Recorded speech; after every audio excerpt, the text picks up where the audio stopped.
सो बच्चों ये next question है। क्वेश्चन समझे। क्वेश्चन बोलता है कि आपके पास जो है दो सर्किट हैं, सर्किट 1 एंड सर्किट 2, ठीक है। और उसके बेसिस पर, इन दोनों सर्किट के बेसिस पर हमें बेटा ये दो क्वेश्चंस दे रखे हैं, इनके आंसर्स देखने, ठीक है। सबसे पहले सर्किट समझ लेते हैं कि जो फर्स्ट सर्किट है उसमें सिर्फ और सिर्फ रेजिस्टेंस है, मतलब रजिस्टर अप्लाइड है। और जबकि जो बेटा सेकंड सर्किट है उसके अंदर रजिस्टर भी है, कैपेसिटर भी है और इंडक्टर भी है, ठीक है। तो स्टार्ट करते हैं बेटा क्वेश्चन को सॉल्व करना। तो सबसे पहले जो ए पार्ट है, इस ए पार्ट को देखते हैं। तो ये बोलता है under which conditions would the RMS currents in the two circuits B same. आपको बताना है कि किन कंडीशंस में जो आपका आरएमएस करंट है इन दोनों सर्किट के अंदर वो सेम रहने वाला है, ठीक है। तो समझते हैं बेटा। देखिए, अगर हम बात करते हैं बेटा इसके आरएमएस करंट की, तो जो आरएमएस करंट होगा वो कितना होगा। देखिए, वी आर एम एस बराबर हो जाएगा बेटा आपका I R M S multiply by the आपके पास रेजिस्टेंस, ठीक है। एंड ये सर्किट का रेजिस्टेंस है। तो हम लोग बेटा दोनों जो सर्किट्स हैं उनकी बात करते हैं। तो हम लोग सबसे पहले बात करते हैं फॉर फर्स्ट सर्किट, ठीक है। फर्स्ट सर्किट के लिए अगर हम लेके चलते हैं तो आपका जो आई आर एम एस है वो कितना हो जाएगा। आपका आई आर एम एस हो जाएगा V R M S divided by आपके पास आर, ठीक है। और वहीं अगर हम बात करते हैं फॉर आपके पास सेकंड आपका सर्किट, ठीक है, सेकंड सर्किट की बात करते हैं तो आपके पास जो आई आर एम एस है ये आपका बराबर हो जाएगा V R M S divided by आपके पास जेड, ठीक है। यहाँ पर आपके पास जो जेड है ये आप समझ गए होंगे, दिस इज़ द इम्पीडेंस, है ना। क्योंकि ये आपके पास क्या है, this is an LCR circuit, ठीक है। तो यहाँ पर आपके पास क्या आ जाएगा, यहाँ पर आपका इम्पीडेंस आएगा, ठीक है। तो V R M S divided by, अगर हम बात करते हैं बेटा इम्पीडेंस की, तो व्हाट इज़ इम्पीडेंस। इम्पीडेंस का फॉर्मूला क्या रहता है बेटा आपका। इम्पीडेंस का फॉर्मूला रहेगा आपके पास R square plus XL minus XC का होल स्क्वायर, ठीक है। दिस इज़ द इम्पीडेंस, ठीक है। अब ये बोल रहा है कि किस कंडीशन में आपका इन दोनों सर्किट का जो आरएमएस करंट है वो आपका सेम होने वाला है, ठीक है।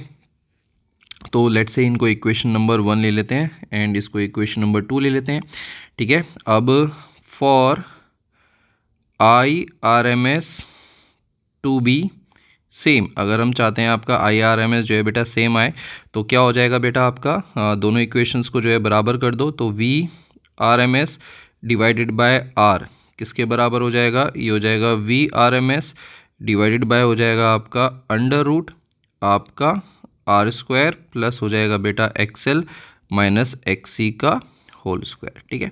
तो यहाँ पर आपके पास ये गया। तो देयरफॉर आपके पास जो आर है वो किसके बराबर आ रहा है, अंडर रूट आपका R square plus XL minus XC का होल स्क्वायर। तो देयरफॉर अगर आपके पास, अगर आपका जो एक्सएल है वो एक्सी के बराबर हो जाएगा, तो उस सिचुएशन में आपके पास जो दोनों सर्किट में जो आपका आरएमएस वैल्यू ऑफ करंट है वो आपका क्या हो जाएगा, बराबर हो जाएगा। डेट इज़, अगर हम बात करते हैं तो ये रेजोनेंस की कंडीशन आ रही है ना। तो ये आपका रेजोनेंस की कंडीशन आ रही है एंड ये है बेटा इसका आंसर, ठीक है। बट अगर हम बात करते हैं इसके सेकंड पार्ट की, तो सेकंड पार्ट क्या बोलता है, can the RMS current in second, यानी जो सेकंड सर्किट है इसका जो आरएमएस करंट है वो ज़्यादा हो सकता है than the RMS current of the first, ठीक है। तो इसके लिए हम क्या करते हैं, रेशो निकाल लेते हैं, ठीक है। तो एक मिनट में हम एक मिनट समझिए, ठीक है। यहीं पर इसको सॉल्व कर लेते हैं, इजी रहेगा थोड़ा सा।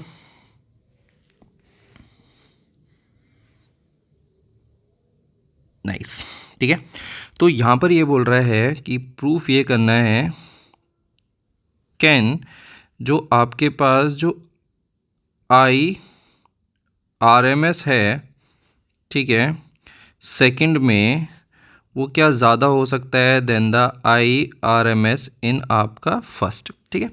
तो इसको चेक करने के लिए अपन लोग क्या करते हैं, अपन लोग सिंपली इसका जो है बेटा रेशो निकाल लेते हैं। ये हो जाएगा आपके पास I R M S first divided by हो जाएगा आपके पास आई आर एम एस आपका सेकंड, ठीक है।